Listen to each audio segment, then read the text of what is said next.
शंकराचार्य अभिमुक्तेश्वरानंद जी का कुंभ स्नान को लेकर के बड़ा ही शर्मनाक बयान आया है। उन्होंने कहा कि जो ऐसे लोग हैं जो गंगा स्नान से पापों की मुक्ति नहीं मानते, जैसे कि आर्य समाज के लोग, उन लोगों को कुंभ में नहीं जाना चाहिए। मैं आदरणीय शंकराचार्य जी से दो प्रश्न करना चाहता हूं और मैं आपसे पूछना चाहता हूं कि अगर गाय का कलेजा खाने वाला कोई विधर्मी कुंभ में जाकर के गंगा स्नान करके आ जाए तो क्या वो पाप से मुक्त हो सकता है? दूसरी बात, शंकराचार्य मुझे बताएं कि पाप कहाँ रहते हैं। मैं मानता शंकराचार्य जी की बात को अगर पाप हमारे शरीर पर चिपके हुए होते। आदरणीय शंकराचार्य जी, शास्त्र कहता है कि अद्भुत गात्राणि शुद्धंति मन क्षत्रेण शुद्धति विद्या तपोभ्याम भूतात्मा बुद्धि जाने न शुद्धति। जल से तो केवल तन की शुद्धि होती है, लेकिन पाप तन पर नहीं चिपटे हुए होते। पाप रहते हैं मन के अंदर, और मन की शुद्धि जल से नहीं होती है। ये आपका शास्त्र कहता है, मनुस्मृति धर्मशास्त्र इस बात को कहता है। और अब मुझे ये बताएं कि ये जो गंगा स्नान से जो पाप मुक्ति का फॉर्मूला है, ये आपको कहां से हाथ लगा है?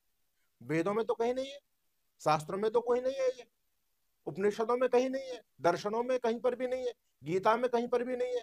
एक तरफ योगेश्वर भगवान कृष्ण कहते हैं कि आपने जैसा कर्म किया है, दुनिया में कोई ऐसा तंत्र मंत्र यंत्र नहीं है जिसको करने से आप अपने किए हुए पाप के फल से मुक्त हो जाएं। एक तरफ भगवान कृष्ण की मान्यता है। वेद भगवान कहते हैं पक्तारम पक्व पुनराविशाति, आपने जैसा किया वैसा ही आपको भोगना पड़ेगा, आप बच नहीं पाओगे। दर्शन शास्त्र कहता है कि कोई भी कर्म फल दिए बिना नष्ट नहीं होता, वो फल देता ही उसके बाद ही कर्म फल नष्ट होता है। अच्छा, कृष्ण एक तरफ कह रहे हैं कि आपको भोगना पड़ेगा, गीता कह रही है, भगवान राम कह रहे हैं कोई ना काऊ सुख दुख कर दाता निज कृत कर्म भोग सब भ्राता। तो कर्म फल थ्योरी को हर एक व्यक्ति मान रहा है कि आपने जैसा कर्म किया है वैसा मानना पड़ेगा, लेकिन हमारे आदरणीय शंकराचार्य कह रहे हैं कि गंगा में स्नान करने से पाप मुक्ति हो जाती है। आदरणीय, मैं आपसे पूछना चाहता हूँ, किस सदी में जी रहे हैं?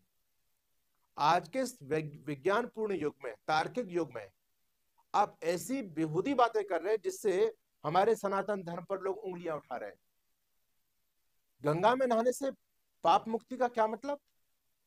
अगर गंगा का पानी इतना पवित्र है कि वो सारे पापों से मुक्त कर देता है, तो गंगा के अंदर जो रहने वाली मछली है उसकी मुक्ति क्यों नहीं हो जाती?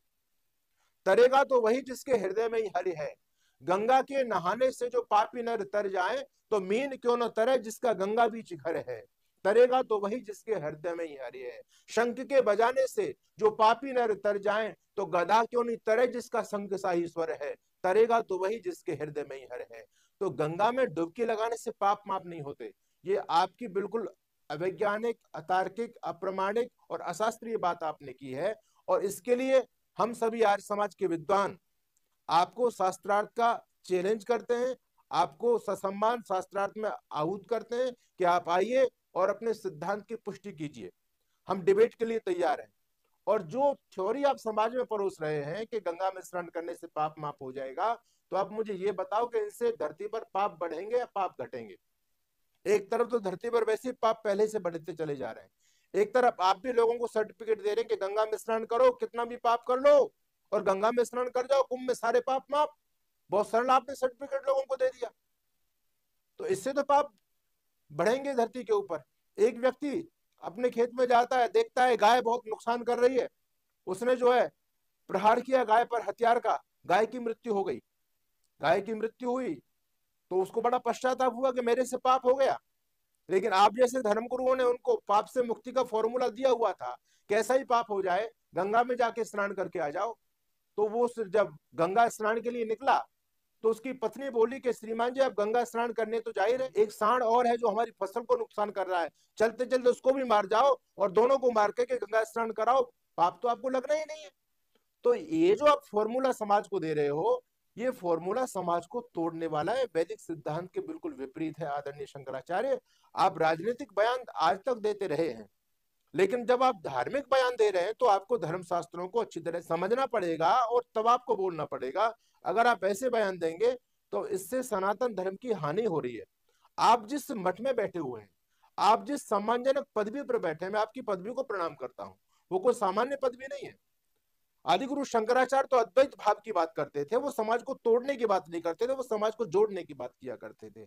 लेकिन आप समाज को तोड़ रहे हैं, और उस समाज, आर्य समाज जैसा पावन संगठन जो सनातन धर्म की रक्षा के लिए अहरनिश प्रयासरत है, जो अज्ञान अविद्या अंधकार आडंबर से समाज को दूर कर रहा है, जो देश की हर बुराई को लेकर के समाज में उस बुराई को दूर करने का प्रयास कर रहा है, देश की स्वतंत्रता में सर्वाधिक योगदान जिस संगठन का रहा है, आज भी सनातन धर्म की सच्ची टीस जिनके दिलों में उठती है, वो संस्था आर्य समाज है।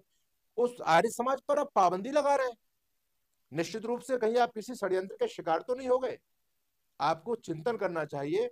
और आप एक सम्मानजनक व्यक्ति हैं देश के, आप बहुत गौरवपूर्ण गद्दी पर बैठे हुए हैं, तो आपको ऐसे ओछे और ऐसे छोटे बयानों से बचना चाहिए। मैं एक आर्य समाज का प्रचारक होने के नाते, अगर आप अपने सिद्धांत की पुष्टि एक शास्त्रार्थ के मंच पर करना चाहें, तो मैं आपको ससम्मान आमंत्रित करना चाहता हूं कि आर्य समाज आपके साथ डिबेट करने के लिए तैयार